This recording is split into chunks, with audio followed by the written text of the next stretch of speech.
Everybody has interest. There will be people who like science, astronomy, geography, history.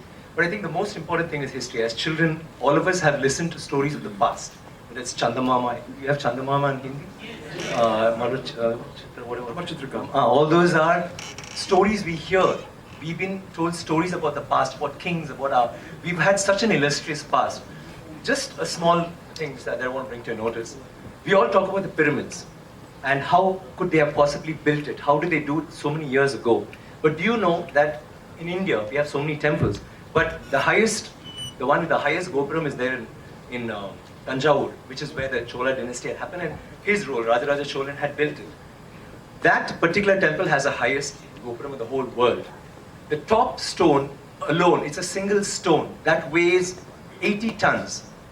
80 tons, not 1 ton or 2 tons. And how did they do it? But do we know that? We all go to the pyramids, we go see the Leaning Tower of Pisa. Someone said something very nicely. He said, we are actually appreciating a building that doesn't stand. It's falling over and wow, let's take a picture, let's take a selfie, and we're getting excited. But we have temples today that stand and they didn't use plaster. Do you know that for this particular stone, they had to use a ramp, which was 6 kilometers long, which was pulled by bulls, elephants, and people. 6 kilometers long to get it up there, without any machinery, without any cranes, without anything. And they didn't have plaster. It's withstood 6 earthquakes. You know what happens when an earthquake comes? Without plaster. What they have done is they have an outer wall, then inside that they have a corridor of 6 feet, which is an open, just a corridor, and then they have another structure inside which goes all the way to the top, which is why they can withstand earthquakes, which is why they stood so long. So these are all things that we need to know about. This particular king has built 5,000 dams in his time, and he's made a water management ministry in that time. He's had elections for the village leaders. He's asked them to name cities after women. Why should it only be men? Why can't it be named after a queen? And they've had hospitals, free hospitals, and he actually brought loans. I mean, he used to give loans. He used to help people get dignity, not just throw money around. So this is something that's so illustrious. And this happened in the 9th century. I'm sorry I'm taking so much time.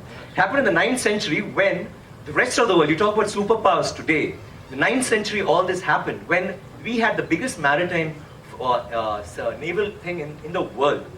And it went all the way to Bali, all the way to Malaysia, and we sent emissaries to China. And you know what was the superpower doing then? America hadn't been discovered by Columbus till 500 years later. So think about our culture, think about how advanced we were. We need to be proud of this. It's nothing to do with North India, South India, West India, East. It is, we are Indians. And we need to feel proud about that. England is so illustrious, but England were invaded by the Vikings, and Europe was in the dark ages during the 9th century. They had nothing going on. So don't you think we should celebrate history? Watch a